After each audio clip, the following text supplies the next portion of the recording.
Hello, good morning, dear students. I am Fulsing Yogi from Sri Digamba Institute of Technology, Dausa, in Civil Engineering Department.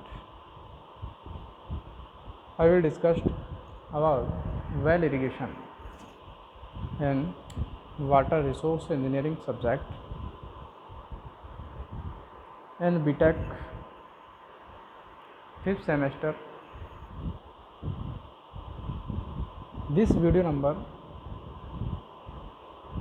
11 and I discussed in previous video construction of dam, that definition of dam and advantage disadvantage of dam, types of dam according to construction, according to capacity, according to height, according to use. And I discussed that gravity dam and embankment dam या earth dam comparison, that gravity dam is made by concrete and embankment dam, earth dam made by soil, concrete, clay, coarse, जो आपके soil construction की जाती है. And failure condition, that maximum possibility of embankment या earth dam and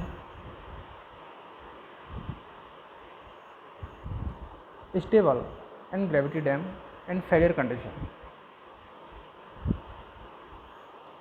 and initial cost of high in gravity dam and initial cost is low less embankment dam,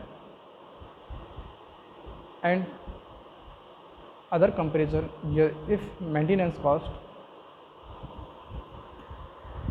is gravity dam is low या less and embankment dam is high, and construction material या फिर आप बात करें labour, skilled labour required for gravity dam and not required of skilled labour in embankment dam, earth dam. And for example, gravity dam, Bhakra dam, second number in world dam and first number of Asia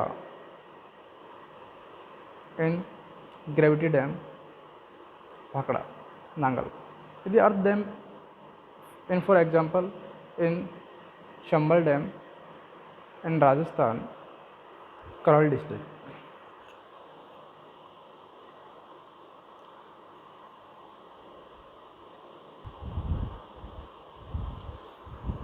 next dear student, अपन बात करते हैं introduction of well.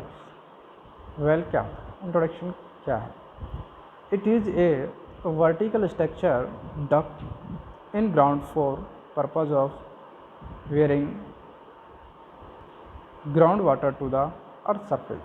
यदि आप ये कहें कि vertical डग होता है, गड्ढा होता है इन ग्राउंड के अंदर, जिसका पर्पज़ ये होता है कि जो आपका ग्राउंड वाटर है उसे अर्थ सरफेस पे लाना होता है. आपको जो ग्राउंड वाटर सीज होकर नीचे चल जाता है, वाटर टेबल में चल जाता है, ग्राउंड वाटर टेबल में चल जाता है, उसको आपको लिफ्ट के द्वारा अर्थ सरफेस पे लाते हैं, वो आपका वेल होता है. Basically well are classified as the following. Basically यदि आप बात करें तो आपकी जो वेल है टू टाइप्स की होती है. ओपन वेल, जिसे आप डग वेल्स बोलते हैं, एंड टू वेल्स. यदि मैं ओपन वेल की बात करूँ, इसका जो डाया होता है वो ज़्यादा होता है, टू वेल का डाया कम होता है. इसकी डेप्थ ज़्यादा होती है टू वेल की, और ओपन वेल की डेप्थ कम होती है. Small depth of open well and long depth of toe well and small dia of toe well and large dia of open well. Discharge capacity की यदि बात करें आप, टू वेल का जो डिस्चार्ज कैपेसिटी है वो अधिक होती है, मैक्सिमम होती है, लार्ज होती है, और तो ओपन वेल की जो डिस्चार्ज कैपेसिटी है वो स्मॉल होती है या लेस होती है। नेक्स्ट यदि आप बात करें first open well. Open well क्या है? These are the wells which have comparatively large diameter and lower discharge। आप ये कह सकते हैं कि इसका जो डायमीटर होता है वो लार्ज होता है और डिस्चार्ज कैपेसिटी है वो लो होती है। Usually they have discharge of 20 metre cube per hour, but if constructed by efficient planning it gives discharge of 200 to 300 metre cube per hour. Usually have discharge यदि आप बात करें 20 मीटर क्यूब पर आवर होता है, but यदि constructed आप efficiently planning की बात करें आप तो इसकी जो डिस्चार्ज कैपेसिटी है वो 200 से 300 मीटर क्यूब पर आवर हो सकती है। नेक्स्ट यदि आप अब इसमें देखें, they are constructed of diameter of about 1 to 10 metre and have depth of about 2 to 20 metre. यदि आप कंस्ट्रक्शन की बात करें कि इसका जो डायमीटर होता है वो 1 से लेकर 10 मीटर तक हो सकता है और डेप्थ इसकी 2 मीटर से 20 मीटर तक की डेप्थ हो सकती है ओपन वेल यदि आप बात करें। इसको डाया लार्ज होता है और डेप्थ स्मॉल होती है, लेस होती है। They are constructed by digging, therefore they are also known as dug wells. यदि आप कंस्ट्रक्शन कर रहे हैं, इसको कंस्ट्रक्ट कर रहे हैं तो डगिंग की जाती है, therefore are also known as क्या होता है? Dug well. इसको डगिंग करने की वजह से आपको क्या कह सकते हैं? इसको डग वेल्स नाम दिया जाता है। इसका अदर नाम जो होता है ओपन वेल का वो होता है डग वेल। आप ये कह सकते हैं ओपन वेल को डग वेल कहते हैं। किसकी वजह से? इसमें क्योंकि जब इसको बनाते हैं तो इसकी डगिंग की जाती है। याद होगी इसकी जो कैपेसिटी है वो 20 मीटर के पर आवर होती है। आप स्पेशल केस में यदि देखी जाए तो 200 से 300 मीटर के पर आवर हो सकती है। इसकी जो डाया है वो 110 हो सकता है और 2 से 20 इसकी डेप्थ हो सकती है। नेक्स्ट इसमें इसका जो अगर क्लासिफिकेशन करें आप, the classification of open well based on depth. यदि डेप्थ के ऊपर डिपेंड की बात करें आप, जैसे 2 भागों में डिवाइड किया गया है, 2 भागों में डेप्थ के अकॉर्डिंग। फर्स्ट आप बात करें शैलो ओपन वेल और deep open well. First shallow open well, these are the open wells resting on the water bearing strata and gates. Their supplies from the surrounding materials. They are well resting on the water bearing strata and gates. Their supplies from the surrounding materials. अब ये कहें कि open well जो होती है वो आपकी rest करती है एक्सट्रैक्टर लेयर पर, जो आपकी इम्पीरियस लेयर होती है जहाँ पर आपका वाटर होता है, उसके आसपास मटेरियल में से वो वाटर की सप्लाई करता है, तो वो आपकी शैलो वेल होती है। इसकी जो डेप्थ है वो कम होती है। यदि आप डीप ओपन वेल की अगर बात करें तो इसकी जो गहराई है वो ज़्यादा होती है और these are the wells resting on the impervious layer known as mota layer with lay water bearing previous layer and gets their supply from this layer।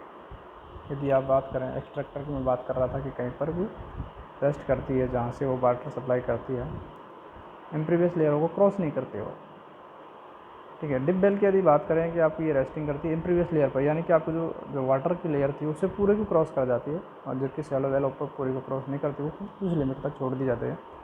यदि डिप वेल की बात करें तो ये क्या है कि इम्प्रीवियस लेयर पर जाकर रुकती है, यानी कि पूरी वाटर जो की लेयर होती है उसे क्रॉस करके इम्प्रीवियस लेयर, पहाड़ जैसा आप ये कह सकते हैं मोटा लेयर डेप्थ की, पर ले जाके ले करती है water bearing previous layer and get the water supply from the this layer, यानी कि और उस लेयर से वो क्या करती है, वाटर की सप्लाई करते रहती है। तो आपके वो डीप ओपन वेल कहलाती है। आप ये कह सकते हैं सेलो वेल जो होती है उसकी कंपैरिजन में डीप वेल की जो डेप्थ होती है वो अधिक होती है, वाटर कैपेसिटी भी डिस्चार्ज की अधिक होती है, सेलो वेल की कम होती है। नेक्स्ट अभी अब डायग्राम देखिए आप ओपन वेल का ग्राउंड लेवल, ये वाला आपको जो लेवल दिखाई दिया है वो ग्राउंड लेवल है, ग्राउंड लेवल है ये वाला ऊपर जो आपको स्ट्रक्चर इस तरीके से दी है। इसमें आपने ग्राउंड वाटर टेबल यहाँ पर दिखाई दे रही है आपको ग्राउंड वाटर टेबल, ठीक है। तो आपने यहाँ पर इसको एक्सक्यूशन स्टार्ट किया, कर दिया। ये प्रीवियस एक्सट्रैक्टर है, ये वाला प्रीवियस एक्सट्रैक्टर है। यदि आप बात करें सेलो वेल की, सेलो वेल कौन सा, ये वाला वेल, ये यहाँ तक ही इस जगह पर रुका हुआ है, यहाँ तक इसने कंस्ट्रक्ट किया है, ठीक है। तो सेलो वेल हो गया ये, क्योंकि आपके जो प्रीवियस लेयर तक यहाँ पे छोड़ दिया इन्होंने। देखिए नेक्स्ट बताता हूँ, थोड़ा ज़्यादा कुछ हो गया इसमें, सॉरी।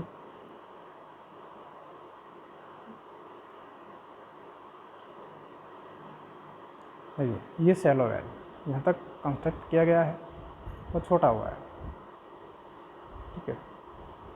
तो यहाँ पर प्रीवियस लेयर थी, एक्सट्रैक्टर लेयर यहाँ पर है, तो ये आपकी प्रीवियस इस जगह पर है, इस पर ले नहीं कर रही है, कहाँ पर है, ये इस जगह पर छोड़ दिया है, ठीक है। लेकिन अगर मैं सेलो, ये कौन सी हो गई, सेलो वेल, कौन सी, सेलो वेल, जब आपकी क्रॉस नहीं कर रही, नए ऊपर ये रखी हुई है। यदि आप डिप वेल की बात करें तो आप कंस्ट्रक्ट करें प्रीवियस स्ट्रक्चर यहाँ पर है वाटर टेबल, और ये कहाँ लेयर कर रही है, इस जगह पर जो कि आपकी हॉल्स करके है। देखिए डिप वेल है ये, वॉर हॉल्स, यहाँ पर ये आके रुका, इस जगह पर कंस्ट्रक्ट किया। इसमें से अगर आप निकाल देते हैं प्रीवियस लेयर को क्रॉस करके, ये स्ट्रक्चर नेक्स्ट वाले में आ जाते हैं। तो इस तरीके से क्रॉस करके ये अब यहाँ पर लेकर आके बनाई जाती है प्रीवियस पॉइंट पर, तो ये आपकी डिप वेल होती है। Next classification of open well based on the type of well. यदि आप ओपन वेल को बेस्ड कर रहे हैं टाइप ऑफ वेल पर, तो वो किस टाइप का होता है, कच्चा वेल। यदि कच्चे वेल का मतलब ये है कि आपके जो कंस्ट्रक्ट कर रहे हैं वो मटेरियल से नहीं है। These type of wells are only constructed when the water table is higher. These type of wells is sometimes collapsible. Collapses हो जाते हैं। यदि आप ये कहें कच्चा कुआं, जहाँ पर क्या है कि वाटर टेबल ऊपर होती है, काफ़ी राइज वाटर टेबल है, जहाँ पर क्या है अपन ये कहते हैं कि 10-20 फीट पर ही पानी हो जाता है, तो वहाँ पर कच्चा वेल बनाया जाता है, कच्चा कुआं खोद दिया जाता है एक नॉर्मल, उसमें से वाटर को डिस्चार्ज किया जाता है, क्योंकि उसकी जो वाटर टेबल होती है वो राइज होती है, पानी ऊपर ही होता है इसमें। तो ये तरीके से। नेक्स्ट यदि बात करें आप classification of open well based on the type of well. Wells with impervious lining, जिसे क्या लाइनिंग करते हैं तो एक उस टाइप की होती है। These are most suitable and stable types of open well.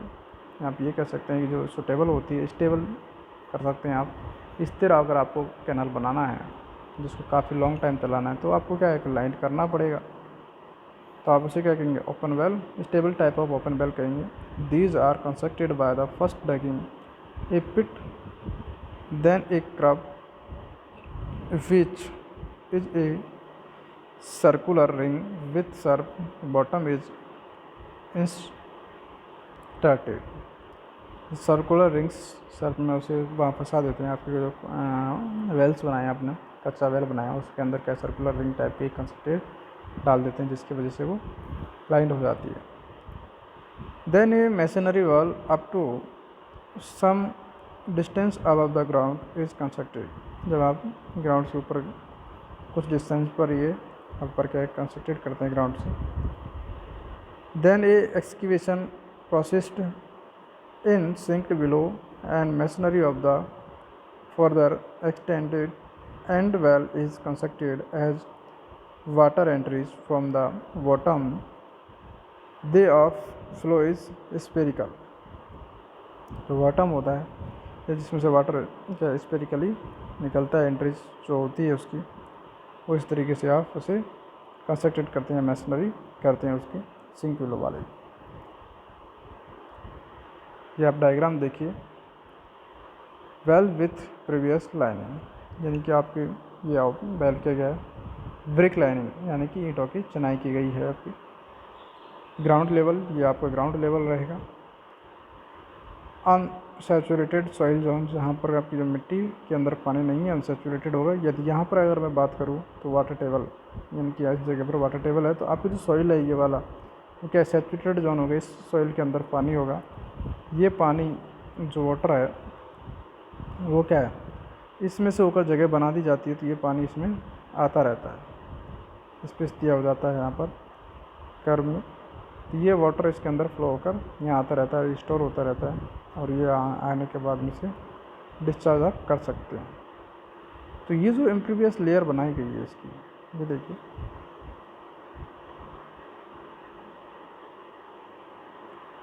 ये इस तरीके से बनाई गई है ये बात, ठीक है। तो ये जो ईंट लगा दी गई है, इनसे क्या है कि लाइनिंग कर दी गई है, तो यहाँ पर क्या स्ट्रॉन्ग रहता है, इसकी जो स्ट्रक्चर वो फैल नहीं होती है, स्टेबिलिटी मिलती है इसको। अदरवाइज़ क्या होता है, कोलैप्स होता है मिट्टी के साथ, आपको जो वाटर आ रहा है उसका प्रेशर आ रहा है, तो यहाँ पे ये जो वेल्स है उसकी जो डायमेंशन है वो चेंज हो जाती है, इस वजह से इसे लाइनिंग कर दी जाती है। Next tube wells.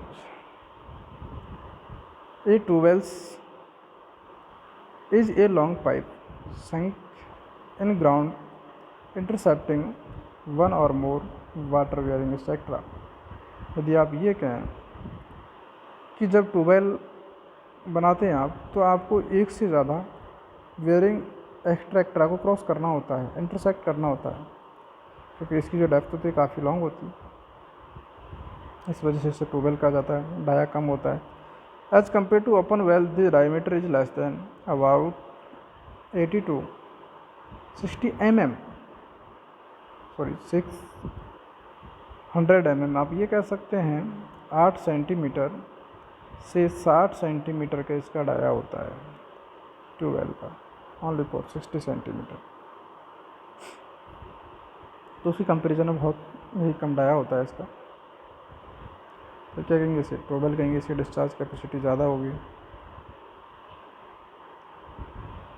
देखिए इसमें अगर आप बात करें शैलो ट्यूबवेल और डीप ट्यूबवेल, यदि आप वही सेम शैलो ट्यूबवेल, यदि these are the tubewell is less that limit 30 metre and the maximum have the discharge 20 metre cube per hour. यदि इतना डिस्चार्ज है और इसकी जो डेप्थ है वो 30 मीटर तक है या फिर, तो वो आपका शैलो ट्यूबवेल होगा। और यदि आप ये कहें कि इसकी जो डेप्थ है वो maximum 600 metre and may be give the discharge more than 800 metre cube per hour, यानी कि 800 मीटर क्यूब पर आवर का कैपेसिटी दे रहा है, डिस्चार्ज दे रहा है, डिस्चार्ज कैपेसिटी है, तो ये डिप ट्यूबवेल होगी।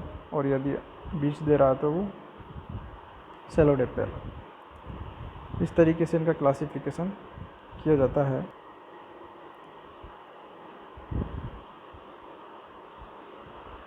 नेक्स्ट यदि बात करें आप strainer type of tubewell, this is most commonly use to such that in general a tubewell means stainer tubewell. In this type of well, a stainer which a wire mass with a small opening is worked around the main pipe, which also have large openings such that area of opening in stainer and mains pipe remains the same. Annual space is the left between the two stainer so that the open areas of pipe performance into the not reduce the type of flow is radial। अब ये कह सकते हैं stationary type of tubewell इस type की होती है कि इसके अंदर नीचे जो यदि वाटर लेयर आ जाती है तो वहाँ पर स्टेनरी टाइप को पाइप यूज़ करते हैं, जिसमें से कि वाटर वहाँ पर उसमें से निकल के पास होकर उसके अंदर आता है तो वो स्टेनरी ट्यूबवेल होती है। यदि आप फॉर एग्जांपल मैं बता देता हूँ कि यदि ट्यूबवेल आपने, ये ट्यूबवेल है आपका, वाटर टेबल यहाँ पर है, यहाँ पर इन प्रीवियस लेयर है ये वाली, यहाँ पर वाटर नहीं है, लेकिन यहाँ पर क्या कैविटी टाइप की यहाँ पर वाटर है। तो इस जगह पर आपने क्या ये स्टेनरी पाइप लगाए हुए हैं। प्रीवियस पर ब्लैंक पाइप लगाया हुआ है, लेकिन इस पर स्टेनरी पाइप लगाए हुए हैं, जिसकी वजह से क्या इसका जो वाटर है वो फ्लो होकर इसमें आएगा। इसमें तो यदि इसकी मैं बात करूँ, यहाँ पर इसको जो वाटर फ्लो होकर इधर आएगा इसके अंदर इस तरीके। यदि आप ब्लैंक पाइप लगा देते हैं यहाँ पर, तो इसका जो वाटर है वो फ्लो होकर नहीं आएगा, क्योंकि यहाँ पर इम्प्रीवियस लेयर आ गई बीच में, तो ये इसको क्रॉस करके नहीं आएगा। तो इस जगह से ये वाटर को यहाँ क्रॉस करके इधर आता रहता है। तो ये आपका इस टाइप की जो ट्यूबवेल होती है वो स्टेनरी टाइप की ट्यूबवेल कहलाती है। नेक्स्ट यदि मैं बात करूँ कैविटी ट्यूबवेल, कैविटी टाइप का है कि एक जगह वाटर के वहाँ पर होता है, तो उसके आसपास का जो एरिया होता है इस तरीके से उस वाटर को पास करता है। कैविटी ट्यूबवेल, एक cavity tubewell consist of a pipe sunk in ground up to the hard layer clay layer. जो कैविटी टाइप की ट्यूबवेल है वो कंसिस्ट होती है पाइपों से संक करती है इन ग्राउंड अप पर हार्ड क्ले लेयर पर होती है। It drugs water from the bottom of well in initial stage. Fine sand is also pumped with water and in water entries from the aquifer into the tubewell through this capacity। इस capacity के according एक्विफायर करती रहती है cavity जो walls होती है। देखिए अब ये ग्राउंड लेवल आपको दिखाया गया है, ठीक है। यहाँ पर आपने एक ट्यूबवेल बनाया, इस तरीके से वेल बनाया। आपकी ये सैंड लेयर है, क्ले टाइप के इस तरीके से ग्राउंड लेवल मिट्टी की सॉइल की, ये सैंड लेयर है। यहाँ पर क्ले लेयर आ गई इस जगह, ठीक है। अब इसने आपको यहाँ पास किया, ये कैविटी है इस तरीके यहाँ पर बनाया। तो ये जो वाटर एंट्रीज ऑफ बना हुआ पार्ट, इसके अंदर जितना भी वाटर है उसको कहाँ से, यहाँ से पास करके ये निकालेगी इस जगह से। कोई इम्प्रीवियस लेयर नहीं है, कोई स्टेनरी पाइप नहीं है, तो सीधा इसी एरिया का जो वाटर है उसे ये पास करती है। तो ये आपकी कैविटी टाइप की ट्यूबवेल होती है, कैविटी टाइप की ट्यूबवेल होती है। यदि आप कहें कि यहाँ पर लेयरों के बीच में स्टेनरी पाइप लगा देते हैं तो वो स्टेनरी टाइप की हो जाती है, ठीक है। जैसे यहाँ पर है ब्लैंक पाइप लगाया हुआ है, ठीक है, पूरा ब्लैंक पाइप है, यहाँ से लेकर जाता है, और इस जगह पर यहाँ पर होल करके छोड़ दिया है, तो यहाँ से ज़्यादा गहराई तक लिया है। तो ये जो वाटर है इसके लेयर में जमा हुआ है, तो इसको कैपेसिटी होती है, इसको डिस्चार्ज करने की क्वांटिटी होती है, वो आपके कैविटी टाइप की ट्यूबवेल होती है। तो आपने डियर स्टूडेंट आपने डिस्कस किया टाइप ऑफ ट्यूबवेल इरिगेशन कि ट्यूबवेल वेल इरिगेशन कितने प्रकार के होते हैं। यदि आप बेसिकली बात करें 2 प्रकार के होते हैं, कौन कौन से, ओपन वेल और ट्यूबवेल। ओपन वेल और ट्यूबवेल, ओपन वेल में भी 2 प्रकार के बताए, सैलो और डीप। यदि उनकी जो डेप्थ, वैसे अगर कंपैरिजन करें ओपन वेल और ट्यूबवेल में, तो लार्ज होती है ट्यूबवेल की और स्मॉल होती है ओपन वेल की। और ओपन वेल में भी डीप और सैलो, यदि कम डेप्थ है तो वो सैलो डेप्थ में आएगा, और यदि थोड़ी ज़्यादा डेप्थ है तो वो डीप वेल में आएगा। इसी प्रकार आपकी जो ट्यूबवेल होती है वो भी 2 टाइप्स की बताई इन्होंने, कितना, डीप और सैलो। सैलो ट्यूबवेल वो होती है जिसकी कैपेसिटी कितनी होती है 20 मीटर क्यूब पर आवर की डिस्चार्ज कैपेसिटी होती है, उसकी डेप्थ है वो भी 30 मीटर तक होती है। और उससे यदि अबव है 800 मीटर तक है, फीट तक है, उसकी capacity metre cube per hour है, और उसकी जो डेप्थ है वो 600 मीटर तक है। तो कितनी कैपेसिटी है वो है साइज़, तो वो आपकी ट्यूबवेल होगी। और उसके बाद आपने पढ़ा था स्टेशनरी ट्यूबवेल। स्टेशनरी ट्यूबवेल का मतलब ये होता है कि इसके स्टेशनरी पाइप लगाए जाते हैं बीच बीच में, जहाँ प्रीवियस लेयर होती है, तो जो कि आपके जो लेयरों के बीच में से वाटर आता है उसको पास करके ट्यूबवेल के अंदर जो होल होता है, डग होता है, उसके अंदर भेजता है। और यदि आपने एक ही ब्लैंक पाइप लगाया हुआ है और आपको जो प्रीवियस लेयर तक पहुंचा रहा है, वहाँ से एक ही लेयर से वो वाटर को पास करता है, तो वो आपके होती है कैविटी टाइप की ट्यूबवेल। इस तरीके से आपने ये ट्यूबवेल का डिस्कस किया। Next dear student, next discuss करेंगे नेक्स्ट वीडियो में। तब तक के लिए थैंक यू सो मच। जय हिंद।